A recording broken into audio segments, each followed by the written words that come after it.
it's the M.L.M for the Soul channel. I do have a new topic for today. Before I begin, I just would like to say, may the words and expressions of my mouth and the thoughts and meditations of my heart find favor and acceptance before you, Hashem, and some people who inspired me, and I hope they can inspire you as well.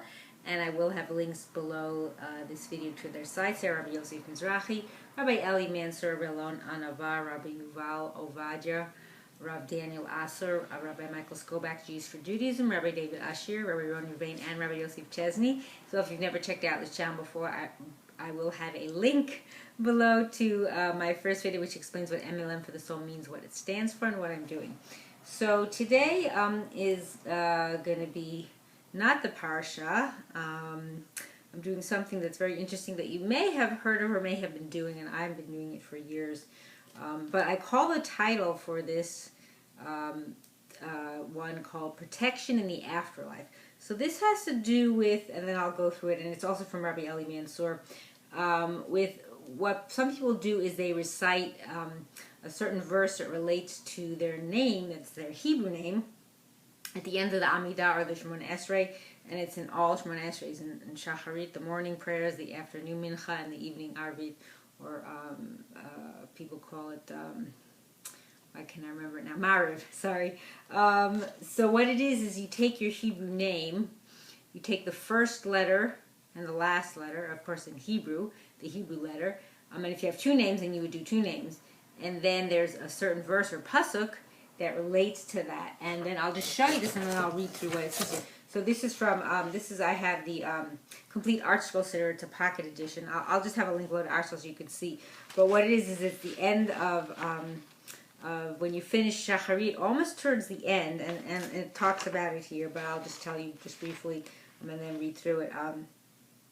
You say the verses relating to the name before you say this. It's called Yehiyu Ratzon. You say it a second time, I believe. You say it first before Elokai Nitzor. So then you say that, and then it's from I believe it's the Shalach HaKadosh who mentions talking about that. And so what it is, and I could show you real briefly, and then get into it. I'm just trying to see what page this is on. So these are the verses for the people's names, and it applies to both men and women. So it's a source of merit to recite these scriptural verses, and they contain the person's name, and begin and end with the first and the last letters of the name. So meaning if you have two names, it's not the first letter of the first name and the last letter of the last name. It's the first letter and last letter of the first name and the first letter and last letter of the second. If you have a first and middle name, or some people have more than that. So this is kind of what it looks like, just to show you in the Art Scroll. So it shows the verses, and it shows it, and it says it in Hebrew, and it tells you where they come from based on the letters, and it starts with Aleph through, I guess, does it go through Taf? I think it does.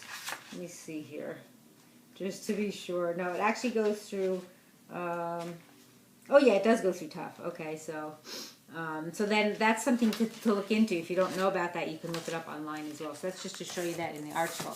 So now I'm going to get into more about why we would do this. So many people have the custom to recite at the end of the Amidah verse, which is associated with their names. They recite a verse that starts with the first letter of their name and which ends with the last letter of their name, which I just said. So the earliest source for this practice is remarked by Rashi in his commentary to the book of Micha 6:9, where he parenthetically observes that it is customary to recite the verse each day, and doing so saves a person from punishment in Gehenna. Gehenna is hell, and it is a real thing, even though it's spiritual. Although Rashi does not mention reciting this verse specifically in the Amidah, he writes simply that the verse is recited each day. Custom is mentioned later by the Elia Rabbah, which is Rav Eliyahu Shapiro of Prague, in Siman 123, where he writes that he observed people following this practice, and adds that this saves one from, it's called Chibut HaKever, suffering in the grave. The Elia Rabbah comments that he saw this custom mentioned in a source which he refers with the abbreviation Bet Yud, or Beis Yud, however you pronounce that. Many assume that the Elia Rabbah speaks of the Beit Yosef, but in truth, this custom appears nowhere in the Beit Yosef. The Kitzur Shulchan Aruch, which is Rabbi Shlomo Gansfried in Ukraine, cites the Elia Rabbah in Siman 18, and mentions it as its source, the abbreviation Kaf Yud instead of Bet Yud, referring to a Kitav Yad, which is a handwritten manuscript. It appears that this is what the Elia Rabbah meant, and later copies mistakenly wrote the letter Bet instead of Kaf. That things like that do happen. So, in any event, this practice is mentioned by several other scholars as well, including the Shalab, which I just mentioned earlier, which is Rabbi Shaya Horowitz, in Kitzur HaShalah, and the Kaf HaChaim, which is Rabbi Yaakov Chaim Sofer of Baghdad and Yerushalayim, and then in Siman 133, and also the Aruch HaShulchan, which is Rabbi Chil Mechel Epstein of Nevardik. So then the Chafetz Chaim, who is Rav Yisrael Meir Kagan of Radin, does not mention this practice in his Mishnah Berurah, surprisingly enough, but he does discuss it in his famous work on the laws of Lashon Hara, which Lashon Hara, if you don't know, is negative speech about other people. And the book that he mentions this in is called Shmirat HaLashon, which is guarding your tongue, basically, how we say it. There he offers a novel explanation for this custom, citing earlier works which state that reciting this verse each day helps ensure that one will remember his name in the next world when standing judgment. The Chafetz Chaim explained that one who regularly speaks Lashon Hara about other people receives culpability for the sins committed by those about whom he spoke. And so when he is judged in the next world, he will be presented with all the sins committed by other people, the people about whom he spoke inappropriately during his lifetime. So therefore, the Chafetz Chaim writes, one should recite each day a verse corresponding to his name, to remind himself that he must ensure to have only one name in the next world, that he will not leave this world being held culpable for other people's wrongdoing. And the way, whoops, I think I missed, it goes further, sorry. And the way one ensures that this is by avoiding Lashon Hara. The Chafetz Chaim adds that this is why it is customary to recite this verse specifically at the end of the Amidah in the paragraph of what's called Elokai Nitzor, in which we pray for assistance in guarding our tongue against inappropriate speech about other people.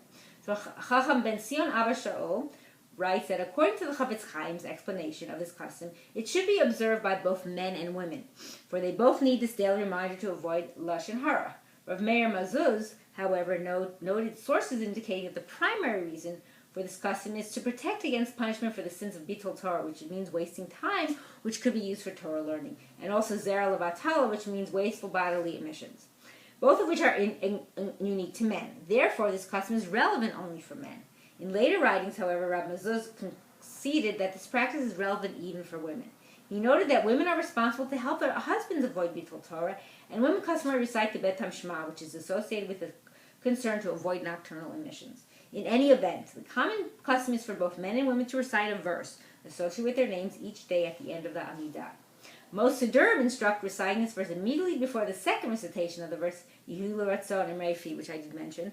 Some, however, instruct reciting this verse earlier before L'Ma'an Yechaltzon Yedidecha, because of the Kabbalistic tradition mentioned by the Ben Ish Chai, which is Rabbi Yosef Chaim of Baghdad, in Parashat B'Shalach, that no interruption should be made in between the verses L'Ma'an Yechaltzon Yedidecha and Yehu L'Ratzon and Reifi. Nevertheless, most Siddurim include, ironically, Siddurim which follow the rulings and customs of the Ben Ish Chai instruct reciting this verse immediately before the second recitation of Yehu L'Ratzon. And you can find that near Siddur in the end of the Amidah when you look.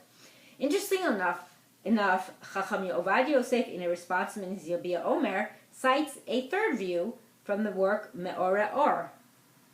The author of this work argued that since this custom is not mentioned in the Zohar, or in any early halachic works, there is no justification for disrupting Elokai Mitzvah to fulfill this custom, and therefore those who wish to follow this practice should recite the verse only after stepping back and reciting Oseh Shalom, which is before the Yehu L'Ratzon prayer for the rebuilding of the temple, which is at the very end. So Chacham Ovadia justifies the common practice, explaining that one may make an interruption in Elokai Mitzvah after completing the supplications, before concluding with the verse Yehu L'Ratzon. It should be noted, incidentally, that although there is some discussion as to the legitimacy of the author of Me'ora Or, as some claim that he was actually a heretic, Chacham Ovadia clearly felt he was a legitimate, upstanding Torah scholar. Chacham Ovadia's son, Chacham Yitzchak, writes in his Ein Yitzchak that he saw his father's copy of Me'ora Or, and Chacham Ovadia wrote in the beginning of the book that the author was not a heretic, and that those who make a claim require atonement for smearing the reputation of a great Torah sage. See, we don't know, you have to be very careful. So although there is a prohibition against reciting verses in the Tanakh from memory, we generally rely on the position of the Bach, which is Rabbi Yoel Sirkis of Poland, that verses which people know fluently may be recited from memory. Therefore, since people obviously know by heart verses which they recite every day, one may recite the verse corresponding to his name from memory. One need not recite the same verse every day. One may recite any verse he chooses that has the same letter and first and last letters as his name. And what I showed you in the Art Scroll Siddur, I only found, like, for my name, I only found, like, one for and I have two names, one for each one. So you can find more, but that's the ones that were listed. So, in conclusion, it is worth noting the observation made by the Shevet HaLevi, which is Rav Shmuel Vosner. He notes that if a custom developed to ensure that we remember our names, something which is deeply entrenched in our memory, then certainly we must make a special effort to retain our Torah knowledge. Torah is far more difficult to remember than our names, to put it mildly. And so if we make an effort to remember our names, then all the more so, we must make an effort to constantly learn and review so we remember our Torah when we leave this world. So that's just, this maybe was a little bit longer than usual, but just so you know that this is an option. I do it. I don't follow. I've been doing it for years, and I do it before I say Hilu. So before I walk, what is it? Before I say Hilu Ratzon. So the second one. So everybody, I mean, I don't think I'm doing anything wrong. I mean, I know Chacham Ovadia says a little differently, but that's what I've been doing. So I hope this is something you'll look into yourself. If it's something you'd like to do. I've also heard other commentaries on this that it also protects you, like they were saying in Chibut HaKever, which is supposed to be something very not very pleasant when you're what is it? It says it here what it means. I forgot the wording now, but that, you know, that it's a time when there's certain things that are going on, and they ask you your name, the angels, and then by you doing this pasuk, it reminds you of your name, so that helps the person as well. So it's something to consider. Chibur HaKever, suffering in the grave, that's what it is. So it helps you stay away from that. So that's something to consider. And also, I hope that we will all merit to live and see the coming of Mashiach speedily in our days and the rebuilding of our final and everlasting Beit HaMikdash. Amen. And thanks for watching.